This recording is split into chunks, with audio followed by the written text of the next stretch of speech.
என்ன மாணிக்கனே என்னென்ன சிக்கன் கொடுத்துட்டு இருக்கீங்க? 1 கிலோ சிக்கன்ல 1/4 கிலோ சிக்கன் வெறும் கொழுப்பா இருக்குனே. தெரிஞ்ச கணக்காக கொஞ்சம் நல்லதா பார்த்து கொடுப்பீங்கன்னு சொல்லி தானே என் வீட்டுக்காரங்க உங்கள்ட்ட அனுப்புனேன். இப்படியா கொழுப்புல அவர் தலையில கட்டி விடுவீங்க? போங்க, எனக்கு சங்கடமா இருக்கு. ஏய், கறி இருந்தா அப்புறம் கொழுப்பு இருக்காதா? எதுக்கு அவரை போட்டு திட்டிட்டு இருக்க? பாருங்க, அவர் கோழி வெட்டும்போது கொழுப்புள்ள கோழியா கொழுப்புல்லாத கோழியான்னு பார்த்து வாங்கணும். நீங்க மாதிரி எங்க பிராக் பார்த்துட்டு இருக்கவோ அதை ஏமாத்திட்டு இருக்காரு. அப்பப்ப இதெல்லாம் போன் போட்டு கேட்டாதே நாளைக்கு அடுத்த வேலை இந்த வேலையை செஞ்சுட்டு இருக்க மாட்டாங்க.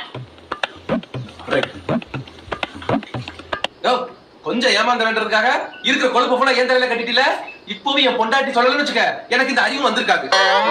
1 கிலோ கறியில இப்படியோடு கொழுப்பு இருந்ததுக்கே உன் மக கடைக்காரனுக்கு போன் போட்டு அந்த கிளி கிளிக்கிறா. நீ உடம்பு ஃபுல்லா கொழுப்பு இருக்கவங்க ஏன் தலையில கட்டி வச்சுட்டு காயா தெரியறேன்னு பத்தாவதுக்கு இப்ப வாய் கொழுப்பு வேற ஜாஸ்தியா போச்சு. போன்ல பேச பார்த்தாவியா? நேரம் என் வீட்டாளோட வந்து உன் வீட்டுல பேசிக்கிறேன். என்ன கொழுப்பு? நீ தானமா சொன்ன எதுவா இருந்தாலும் அப்பப்ப போன் போட்டு கேட்டணும்னு.